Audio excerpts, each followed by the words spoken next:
Yeah, well, I think let's not forget he's a rookie, and he's a rookie, but he's somebody that I know we were all pretty excited about in the spring. He was kind of one of these sleeper free agents that we got, and one of the first things we did when they came in was, we let all of them run routes, even the defensive guys, and he was one of them we put over there. Let's just let him run slants. Let's let him run with the receivers, and it was on air.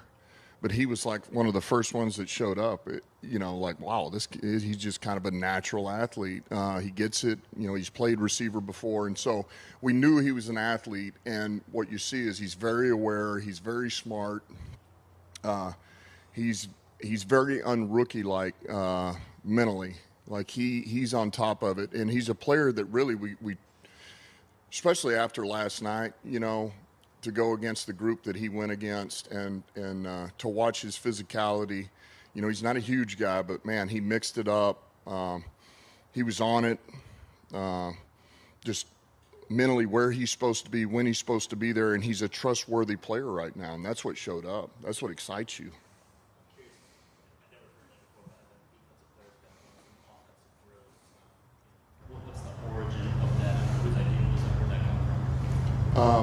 That was just something that, Sean, we would always do that with like young players. This is when we had all those rookies there. And when you're trying to get a feel of what kind of athletes you have, of course, he's a defensive back.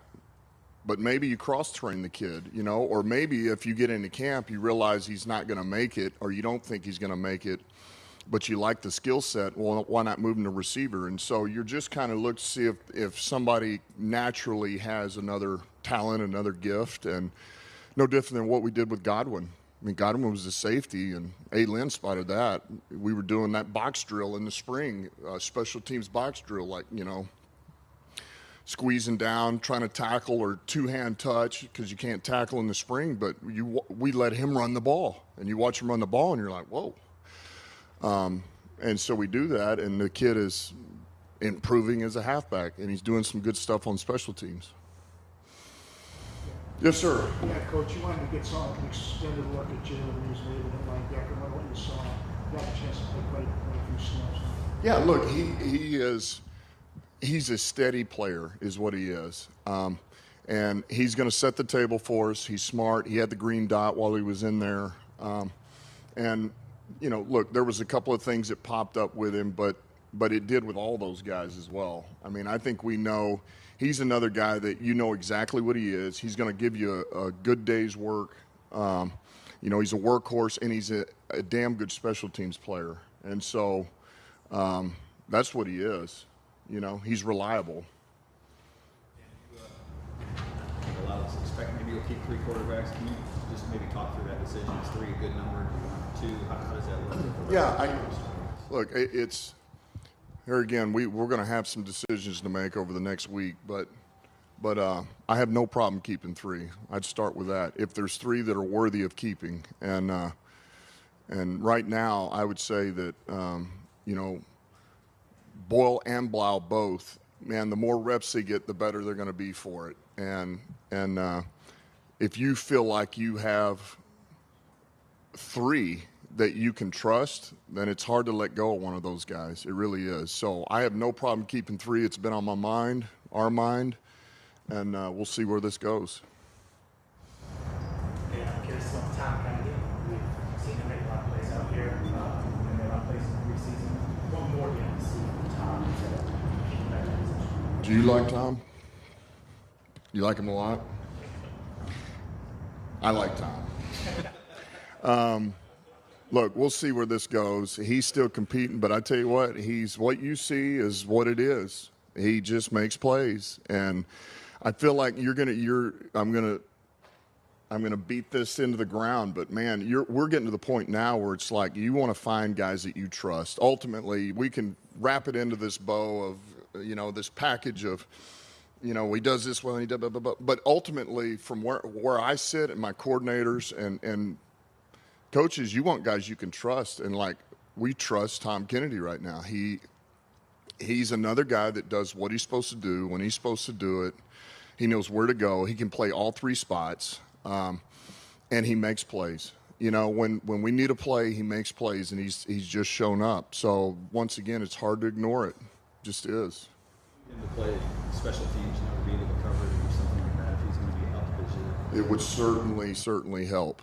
And we actually were talking about him yesterday. You know, is there another spot that we can get a look at him besides returner? You know, or some other things. Let's see what we can do with him. Can he, you know, that is where he would be just a tick limited, not from lack of effort or anything in that regard, but, you know, what do we do with him? Where do we put him where he can be an asset for us or at least help us in special teams? And so that's something we're going to hone in on this week. That would be the idea, yes.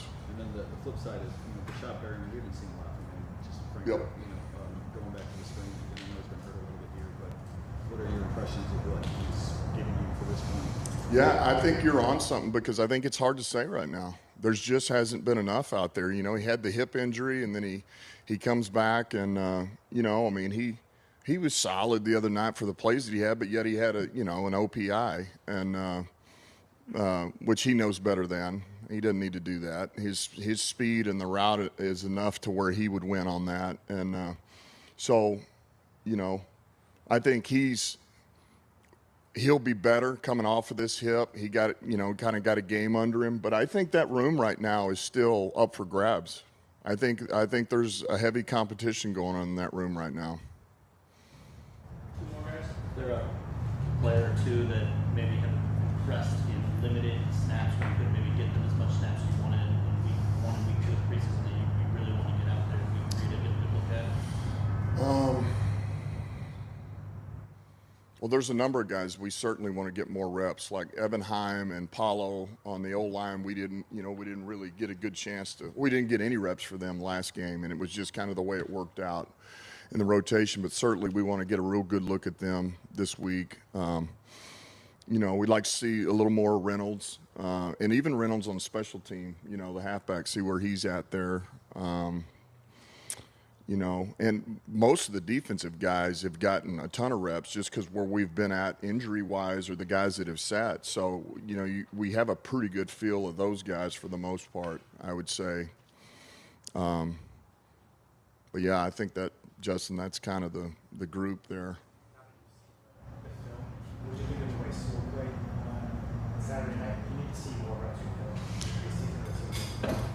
Good question. I think that the more that he gets, the better it is for him. I think that, and I bring this up, you know, look, he got beat a few times, but yet I'm not discouraged, and neither should he be. The important thing is that he learns from that. Every time he gets a fastball from a dang good rusher like Melvin Ingram, I mean, Melvin is still, when Melvin wants to turn it up, which he did, he can still bring it, and he can throw the fastballs, and so, man, those are so beneficial for Sewell to see and learn from and adjust, and so I'm encouraged.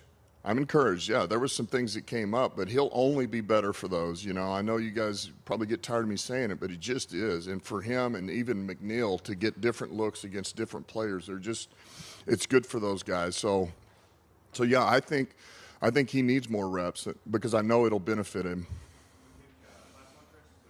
Maybe you said that Michael Brockers was kind of getting closer to where you could really run him out here at practice. Is he still progressing, and is he going to be ready, I guess, for week 1? Do you expect him to be okay to go?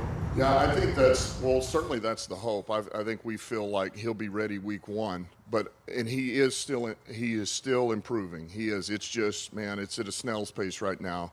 The fear is that if you put him in too early right now, do we take away everything that we've gotten, the gains that we've gotten by holding him. And so I think that's the tough trick right now is, you know, and I know this, like you said, we had to play right now, he'd go play.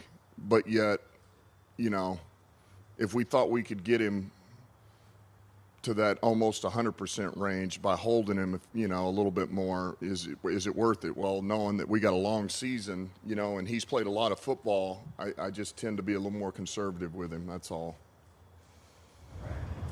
Thank you. Okay, thanks, guys.